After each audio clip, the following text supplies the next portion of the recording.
Hello, welcome. Welcome to the fourth annual Vegan Travel Summit. My name is Gretchen Sheridan with the Vegan Travel Club, and we're here today talking about the Cotswolds and much, much more. I am going to share my screen and let you guys see. Hold on just one second. Ooh, technical difficulties. Let's see if I can share it. Here it is. Okay.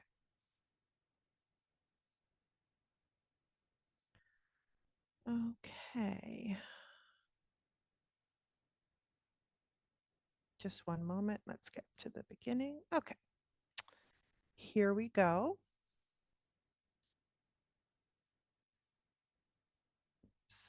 Okay. So we're doing today the vegan Cotswolds, Bath, Stonehenge, Oxford, and much, much more. Many, many times people look to England at, I'm sorry, guys, I didn't have the presentation mode. I'm sorry. Okay, so many times you think of England and all vegans that they just go to London. They just dive straight into it and they just stay there. There's a lot of food, a lot of things to see, but England and Great Britain is much, much more. And if you're willing to step out and take a little bit of a look, it's well worth it. And the area we're looking at today is just west of London, about an hour and a half to 2 hours and a half less, and it's an area called the Cotswolds. So let's get right into it. There's many, many places in the Cotswolds. I mean, hundreds of little villages, but I'm going to just do three today because I think I'm going to hit these major ones that are scattered throughout the Cotswolds so you can make them your home bases to see other places. So we're going to start with Oxford. People know Oxford for the Oxford University and all the schools that they have in Oxford and some other things. But Oxford's main event is really its architecture. It's a small village. The schools are really the thing that take up the most, but it's well worth going to and seeing. Uh, some of the main highlights are the Oxford colleges. So it's the Trinity, Christchurch. One of the oldest universities in Great Britain is also there. On the university sites themselves, there's the library and the Redcliffe Square that are worth visiting. Now, of course, I would give Oxford 2 days. I think it's well worth 2 days. You could probably spend three if you're going to use it as a home base and go out to other places. It is the closest to London, so it takes about an hour and 40 minutes to get there. There are day tours that will take you from London to there if you didn't want to drive on your own. But it's fairly easy to get around. So um, the university itself is very charming, where all the universities are, and it's a walkable city, walkable, say town. It's a walkable town, and the sites where the universities are is pretty much where all the action happens. They have the Oxford Botanical Gardens, which is about a 2 hour visit. They have the Carfax Tower in the center, a square. They also have a castle. It's a Norman era medieval castle, also worth a visit. So just the town itself is a solid 2 days. Um, and all these things, they have, of course, they have some famous people because the university attracts famous people. So S.C. Lewis, Tolkien, some other famous people that either residencies there or live there. And also because of the university, the vegan food's quite good. Now, it is more on the, let's say, university college kind of fare. They don't have a lot of fine dining kind of fare. They have the pub grub Indian food, they have Caribbean food, they have a two or three vegan chains in Oxford, so that's kind of nice too. Middle Eastern, Lebanese, Greek. And then here's a list of the places that are these are some of these are 100% vegan, these places, and some of them have full vegan menus, and some of them are just vegan friendly with a lot of vegan options. So they're primarily vegetarian with some vegan options.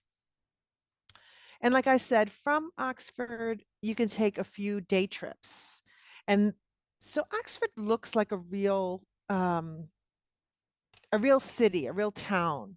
It doesn't yet have that Cotswolds feel, that really like stone buildings, small little quaint areas. That's what the Cotswolds are really all about. Little teeny country roads that you drive into, and then you find these really small villages where the houses have thatch roofs and they're all made out of stone and they just look so charming. It almost looks like a little hobbit village, and that's what people really go there to see, are these pristine little perfect just time capsules. So in near Oxford, I would recommend for a day trip some of these villages. I One of the most famous is Stratford upon Avon, and that is the home of William Shakespeare.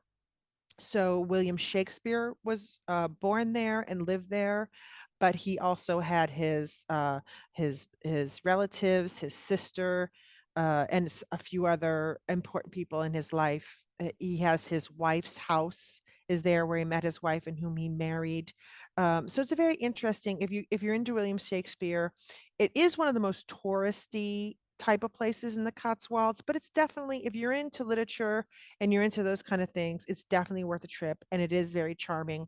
Right here in the picture, you'll see the house that he was born in is this brown and beige little house here in the corner. Um, this is not. It is part of the Cotswolds look as an architecture, but it's not the stone homes like you see in this picture a little bit lower. I took this as a winter picture because the Cotswolds you can go all year round. It really is lovely all year round. Great Britain, you are going to get um, rainy weather. So I don't think that I've ever been to England where it hasn't rained at least 1 or 2 days on my trip. I won't say hard, but rained. So you have to be prepared for that kind of weather. But it's very nice. Summer, it's nice. It's nice in the winter. It's kind of like it stays between, I'd say, 50 and like 80 degrees the majority of the year. 80 is on the very high end. I mean, it has to be like in the heart of the summer, and it has to be a really sunny day to have that kind of weather. Then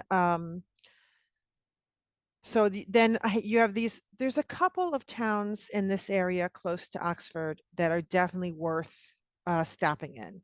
And Burton on the Water is one of them.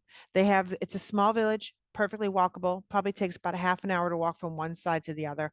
They probably have at least 20 attractions in this little village itself, from the miniature world where it's like a garden where they have all the little miniature villages and you walk through it. It sounds like a tourist nightmare, but it's not. It's lovely. It's so sweet.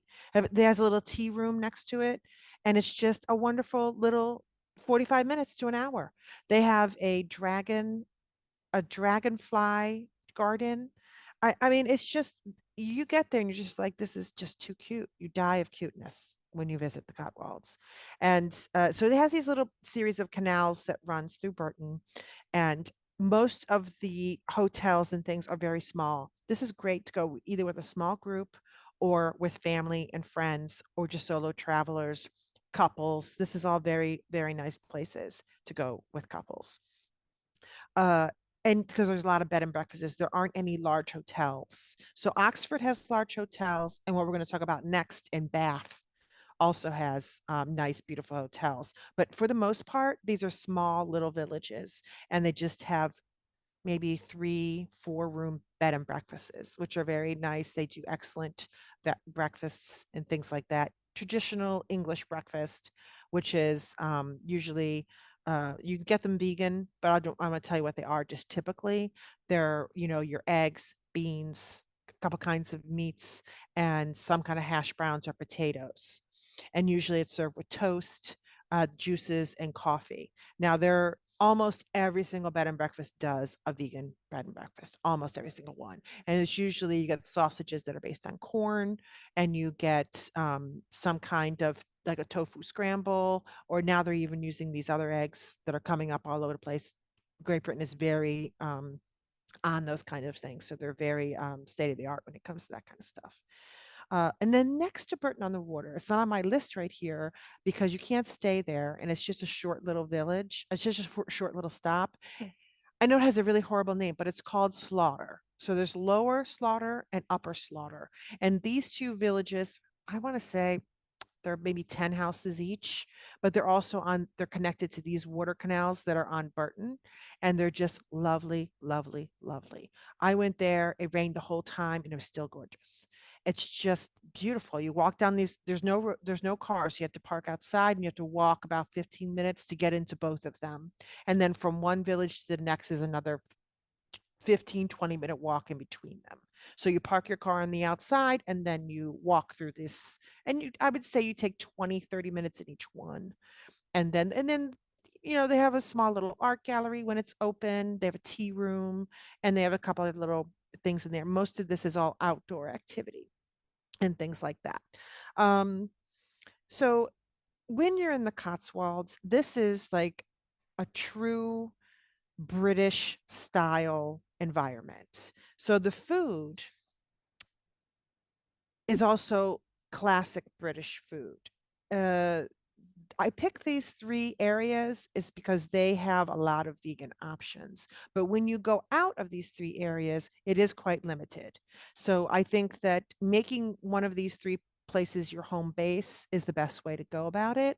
And then they do great, especially Oxford does great box lunches you can take on the go. So if you want to explore other villages that maybe only have like one food option in the village itself, it's good to take a box lunch.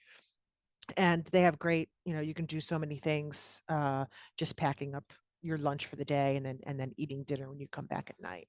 So that's another couple options. You're not going to find very much once you get out of these major places. Okay. And then in and around this area, right outside of Oxford, about 35 minutes outside of Oxford, you're going to find a lot of nice hikes as well. So in an area called Broadway, there's a tower, and in and around this tower, they have built a nice little like parking area and a gift shop and all this. And then to get to the tower itself, you have to walk about 45 minutes. And it's like a park basically. And it's a lovely walk. You see the whole valley. Sometimes you see horses there. Sometimes goats, sheep, deer. I've seen deer there before. So it's just really a nice little area to stroll through. It's a great place to bring that box lunch and have it. And then you get to see the tower and then walk back. So you have to reserve like an hour and a half worth of time. Okay. And then okay,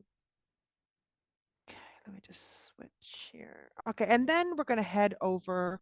This is farther now. So let's say we spent our 3-4 days in Oxford. We left London, we're gonna spend our 3-4 days in Oxford, and we're gonna move to Bath. Now, Bath is the last village in the Cotswolds. So you're coming up and around. You've been to the northern part of the Cotswolds now, and now you're coming down to the southern western part of the Cotswolds. If you continued west, you would hit Cornwall. You would hit Cornwall and what they call like the tin mines. Many, many specials on like PBS were based on this landscape. I think the one series is called Doc Martin. They're based on a little port right in the Cornwall area. Also, there was another timepiece made for that area as well.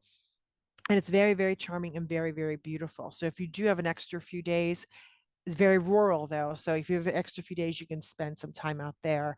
That's also what they call Land's End. So at the very end of Cornwall, they have like a visiting center where you can see what they call Land's End, and basically that's the end of England there and the little point. The other side of that is all the way to the north in Scotland by the Oakley Islands is the other part of Land's End, so they connect together. Um, so the next city that was good to make a home base is Bath. Uh, I spent my first time in Bath. Not, people have heard about Bath because it's very popular. It used to be based on a Roman city. It has a lot of monuments. It's many things to do inside. But I was very, very surprised when I got there how much there really is to do there. It's super charming. It's a lived-in city. So it's unlike Oxford, which is a very transient area because it's all the people from the university coming in and out and students and all this and that. That's nothing like that. It's a real British city. So there are many, many things to do, and it's very, very fun. But the most popular thing and what they're known for is their tea rooms. So high tea. Now, many of you have heard this phrase before, high tea. It is where you get 3 layers of, we'll call them snacks. So the first layer is, well, I'll start from the bottom because you're supposed to eat it from the bottom up. The bottom layer is savory tea sandwiches.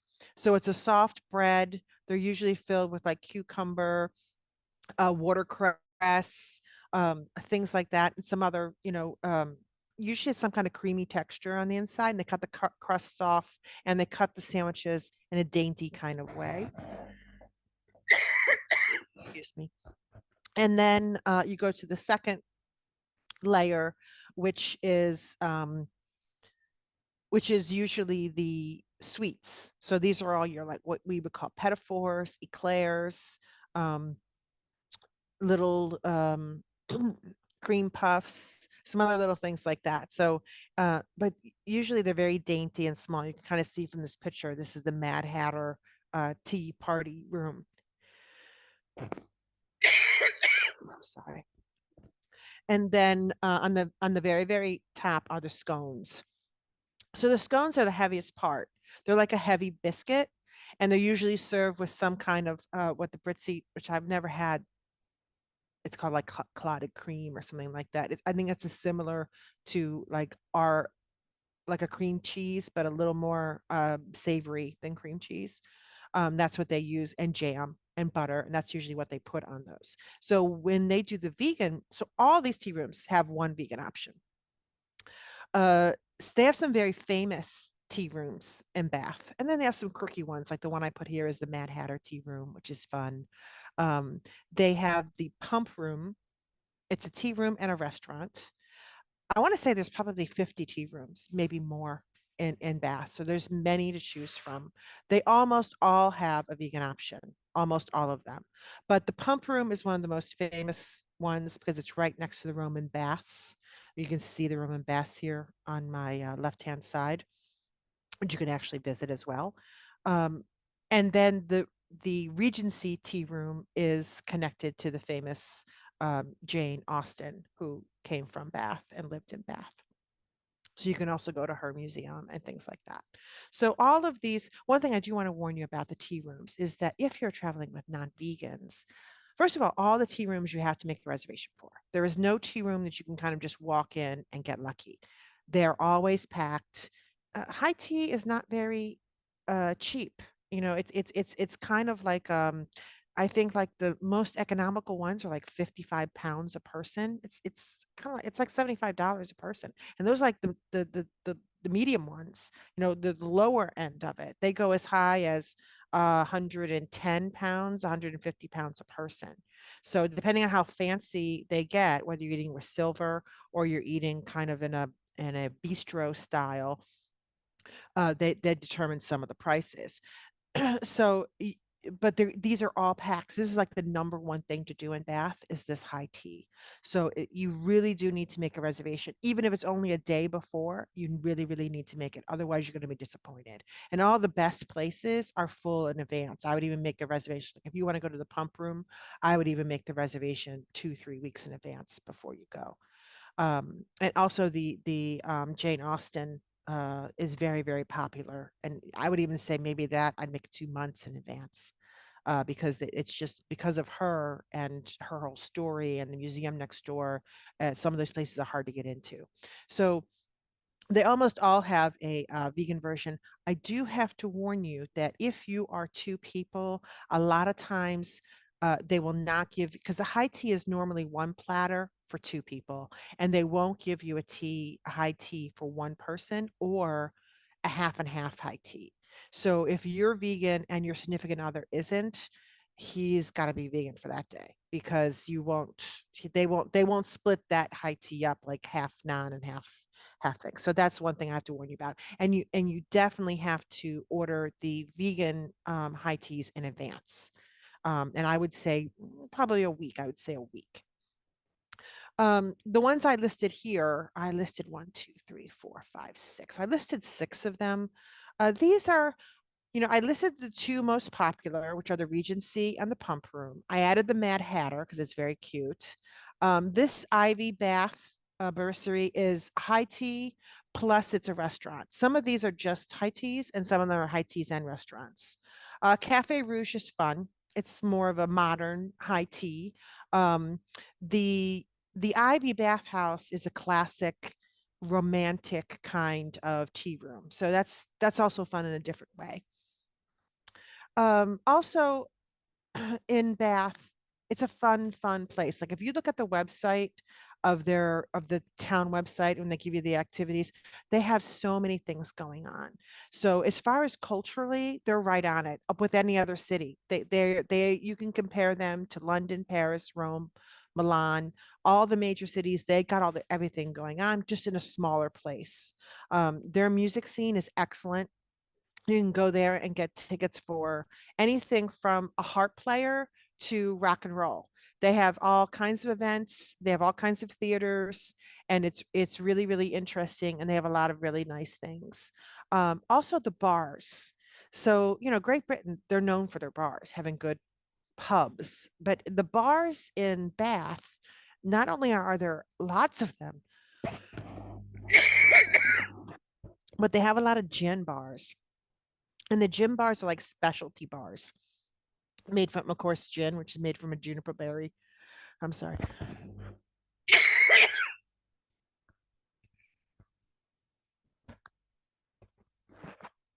Okay. Sorry about that. Okay. So I just gave you an example of three of them. Now, some of these, they can be either super fancy or they can be really rough. But all of them are great. Even the rough ones are great when they have the music band in the corner and they're kind of like anybody's allowed in, any dress, anything, people sing, dance, like a real pub. I mean, they're really interesting. And then some of these, I gave you these because these are the more ones that have true gin menus. So they have some very interesting things. And these particular three offer more than just a bar. So you can take mixology lessons, you can have special events, you can have different kind of activities that they hold. Usually based all around gym, but they have other things as well. So these are a little more interesting. If you're out with your friends or your girlfriends and you want to learn how to make certain gins or certain cocktails or have a gin tasting or things like that, these are some of the best places to go. Oh, I'm sorry. And then the main sites in Bath. So Bath was based on a Roman city, and they still have the Roman baths, like in the picture, and then I explained a little earlier. But there are many baths all throughout. So you can go and sign up and take any of those spa treatments. A lot of them are connected to spas and things like that. There's also tons of galleries, and they have some really interesting. They have the Mary Shelby House of Frankenstein. That's a very interesting. It's based on the book. They also have some very architectural, nice places to visit. Downtown is actually beautiful just to walk around. The architecture is gorgeous in Bath. I would give Bath probably the same 3 days. I think that you could do 2 days in Bath itself, seeing the sights and having the experiences, and then maybe one day trip from Bath, either in the direction of Cornwall or in the direction of the Cotswolds, doing something with it with the many the villages that I don't even have enough time to go into today. And then the Jane Austen Center, if you like the books of Jane Austen, and that's a very quaint little museum. I would give it maybe an hour and a half to walk through it. And of course, the tea room's right next door. If you made a reservation, you can go and see that as well. Okay, and then we're moving on, and we'll go to some of the food in Bath. So vegan options, there are quite a few. So, unlike Oxford, Bath's restaurants are not geared for college students. So here you're going to find a lot more serious dining, a little more fine dining. These restaurants that I limited are either or um, vegetarian or vegan. And if you take a look here, you'll see that the coconut tree is actually also on the Oxford list because the coconut tree is a vegan chain. So you'll see that there are a few vegan chains in London and west of London, the south of England, that have popped up. I want to say there's about six scattered throughout, and they go anywhere from fast food like French fries and hamburgers to more eclectic foods like Indian. The coconut tree is kind of like a Asian inspired kind of place. But that's the most casual one they have in Bath. Most of the ones in Bath are sit down, proper linen, silverware service kind of restaurants, which is nice because Oxford, you get the box lunches and you have like quick, like salad, a lot of salads, a lot of wraps, a lot of like college food fare and things like that. And then you get to Bath and you can do some fine dining outside of the high tea. Then you have these other restaurants that are creative, and some of them are based on traditional British food, but there's also a very strong curry culture all throughout Great Britain. So I really encourage people that are going to Great Britain to try the curries, green curry, red curry. I mean, this have a lot of very, very good curries. So I do recommend it. I'm not even a big Indian food person, but I really do like, I haven't had a British curry that I didn't like. Okay. And then last but not least, we have Stonehenge. So Stonehenge is so I created the itinerary today like a big loop. So if you leaving from London, you're driving into Oxford, which is about an hour and a half. Then you're going on day trips in and around Oxford that are about 30, 40 minutes from downtown Oxford. You leave Oxford, you drive about an hour and 40 minutes, you get to Bath. You spend a few days there. You take a day trip either to Cornwall or towards the London side. And then when you leave Bath, you have to stop in Stonehenge. Stonehenge is exactly what you see here, this series of rocks in the middle of a field, but it definitely has an energy. And I didn't believe it. I'm not one to believe in these spiritual feeling kind of places, but I can tell you that we were just there, and it definitely has that kind of feeling. Uh, Technically, it is literally just a huge field. You can actually see it from the highway. So when you're leaving Bath and going towards London, you'll see it right on your left-hand side. You can see the entire Stonehenge without an inverted view at all. But if you want to go and see it, which I really do recommend if you have the time, you would pull over and park in the parking lot. There's a small fee. It's not extremely expensive. I think it's about £12 to visit it. You can either walk to it from the parking lot, which is not super close, it's about a 15-minute walk, or they have a little tram bus that will take you to this round a circle. They also have a little cafe there at the parking lot, bathrooms, and I believe a small little gift shop. Nothing really crazy, just really tiny. And then I think they give you an allotted time for Stonehenge. So if you buy your ticket, you're allowed to be in it for an hour and 45 minutes, 2 hours. That is a lot of time to be there. I mean, I would give it 45 minutes. If you're walking, an hour. That's more than enough. I went at sunset, which is usually they think they close 1 hour before sunset. Uh, Sunset was spectacular. If you guys can plan your visit to Stonehenge at sunset, it was the heart of the summer. It's Stonehenge is actually like on a rolling hill. It's on the top of this small rolling hill, and it was just beautiful. It was just spectacular. I would definitely go back for another visit. I didn't have a lot of time there. I was with my husband in a group of maybe 20 some people. Some of them went in Stonehenge and some of them did it. So I didn't really have a lot of time, but I would definitely make one more visit to go see it because I think it's definitely worth seeing. Then, and then I'm going to end it here because then you're going to go back to London. I think that you could easily, if you added a if you wanted to put a package together for yourself, I would definitely say you could do it in 8 days. If you had 10 days, it'd be better because that way you could do maybe 3 days in London and then go to Oxford, see a couple places there, go to Bath, spend 3 days there, go, I would say to right from Bath to go to the Heathrow Airport. Heathrow Airport is about 45 minutes to an hour outside of London. So I would fly into Heathrow, go see London for 3 days, then make your ways to the Cotswolds. If you have time, go to Cornwall for the day and then see Stonehenge on your way to the airport. Spend one night at the airport hotel because it's literally right there. There's like a zillion hotels. They're very reasonable. You're gonna check into the hotel late because when you see Stonehenge, you have another hour drive from there to the airport. So if you see it at sunset, then you're gonna check in at like 6, 7 o'clock, depending on what time of the year you're going, and then just get your early morning flight the next day out. And you can do that between 8 and 10 days, and that makes for a fantastic trip.